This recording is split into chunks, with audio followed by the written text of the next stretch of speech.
ഇത്രയും വരെ എത്തിയ സ്ഥിതിക്ക് യൂറോപ്പിലേക്കൊന്ന് പോവാം. UK സംഭവിക്കുന്നത് കണ്ടാൽ അവർ വരുത്തിവെച്ചതാണ്. വളരെ വിശാലമായ ലിബറൽ കാഴ്ചപ്പാടോടുകൂടി എല്ലാത്തരം സ്വാതന്ത്ര്യവും നൽകി കുടിയേറ്റം അനുവദിച്ചു. ഇന്ന് അവർ പറയുന്നു, അവിടുത്തെ നിയമം ഞങ്ങൾ തീരുമാനിക്കും, ഇവിടുത്തെ ഭരണം ഞങ്ങൾ തീരുമാനിക്കും, ഇവിടുത്തെ സംസ്കാരം ഞങ്ങൾ തീരുമാനിക്കും, ഇവിടുത്തെ ജീവിത രീതി ഞങ്ങൾ തീരുമാനിക്കും. കൈവിട്ടു പോവുകയാണ് UK കാര്യങ്ങൾ. ഇത് സത്യത്തിൽ കുറച്ചു കാലം മുമ്പ് ഡഗ്ലസ് മറേ, പ്രസിദ്ധനായിട്ടുള്ള ലേഖകൻ, അദ്ദേഹം എഴുതിയൊരു പുസ്തകമുണ്ട്. ആ പുസ്തകത്തിൻ്റെ തലക്കെട്ടാണ് എനിക്കിതിന് ഉത്തരമായി പറയാനുള്ളത്. Strange death of Europe. Europe മരിക്കുകയാണ്.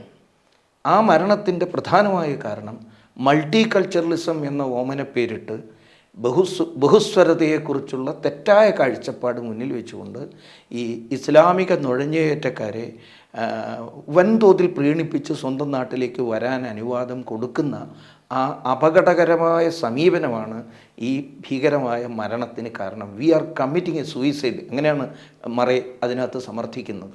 അത് ഇംഗ്ലണ്ടിനെ സംബന്ധിച്ചിടത്തോളം ശരിയാണ്. അവിടെ പോയി വരുന്നതും അവിടെ താമസിക്കുന്നതുമായിട്ടുള്ള ഭാരതീയരുടെ തന്നെ അഭിപ്രായങ്ങൾ വിഹുലതയുണർത്തുന്ന ഭയാനകമായ അന്തരീക്ഷത്തിലേക്ക് ഏത് നിമിഷം എവിടെ വെച്ചാണ് ഏതിരുളിൻ്റെ മറവിൽ നിന്നാണ് ഒരു തീയുണ്ട പാഞ്ഞു വന്ന് എൻ്റെ നെഞ്ചിൽ വീണ് പൊട്ടിച്ചിതറി ഞാൻ മാംസക്കഷണങ്ങളായി ചിതറിത്തെറിക്കാൻ പോകുന്നത് എന്ന് ആശങ്കപ്പെട്ട് കഴിയേണ്ട അവസ്ഥയാണ് എന്നൊരു ചെറുപ്പക്കാരൻ ഈ അടുത്ത സമയത്ത് ഒരു കവിത എഴുതിയിരുന്നു. അതാണ് അവിടുത്തെ അവസ്ഥ. പലയിടങ്ങളിലും അത്തരം ഗെറ്റോസ്, ഇസ്ലാമിക് ഗെറ്റോസ് രൂപപ്പെട്ട് കഴിഞ്ഞിരിക്കുന്നു. ഇത് വിദൂര പ്രദേശങ്ങളിലല്ല, ലണ്ടൻ നഗരത്തിലെ സ്ഥിതിയാണ്.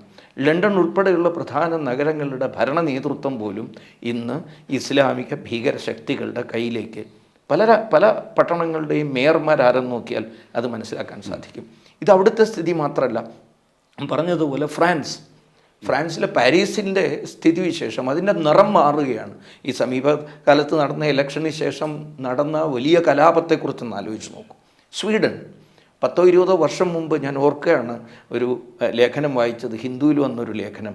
Sweden is the most peaceful nation in the whole world. ഏറ്റവും സമാധാനപൂർണമായ നാടെന്നാണ് അന്ന് അതിനെക്കുറിച്ചുള്ള സ്ഥാനം. അതായത് സമാധാനത്തിൻ്റെ, ശാന്തിയുടെ സൂചികയിൽ ഏറ്റവും മുകളിലായിരുന്നു. ഇന്ന് സ്വീഡൻ ഏറ്റവും അപകടം പിടിച്ച രാഷ്ട്രങ്ങളിൽ ഒന്നായി മാറി. അതിൻ്റെയും കാരണം ഈ വഴിപിഴച്ച, കാഴ്ചപ്പാടില്ലാത്ത, ദൂരദൃഷ്ടിയില്ലാത്ത ആർക്കാണ് ഇത് അനുവദിക്കേണ്ടത്? എപ്പോഴും നമ്മൾ ഹൃദയവിശാലതയുള്ളവരായിരിക്കണം എന്നത് വസ്തുതയാണ്.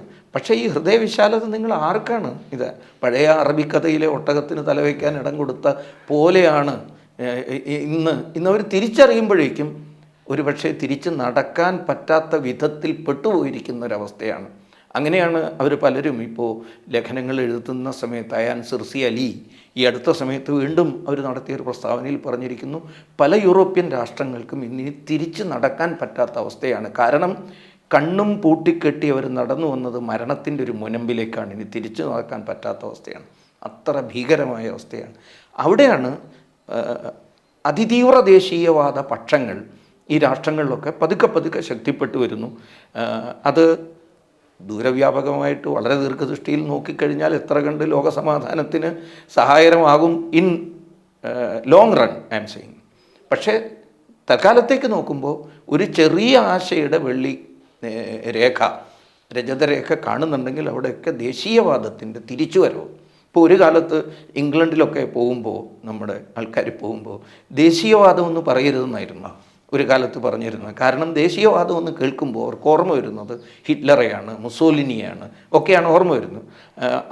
ആ ദേശീയവാദ മുദ്രാവാക്യങ്ങൾ കൊണ്ടോ നിലപാടുകൾ കൊണ്ടോ ലോകം അനുഭവിച്ച കഷ്ടപ്പാടുകളെക്കുറിച്ചാണ് അവർക്ക് ഓർമ്മ വരുന്നത്. പക്ഷേ ഇപ്പോൾ അവിടങ്ങളിലൊക്കെ ദേശീയവാദം തിരിച്ചു വരുന്നു എന്നത് കാണുന്നത് ഞാൻ പറഞ്ഞതുപോലെ അയൻ സിർസി അലിയോ ഡഗ്ലസ് മറേയോ കാതറിൻ റിറ്റോ ഒക്കെ എഴുതുമ്പോൾ അവരിനിയൊരു തിരിച്ചുവരവില്ലെന്ന് പറഞ്ഞാൽ പോലും അതിനൊരു സാധ്യത പലപ്പോഴും കാണുന്നു എന്നതും ഒരു വസ്തുതയാണ്.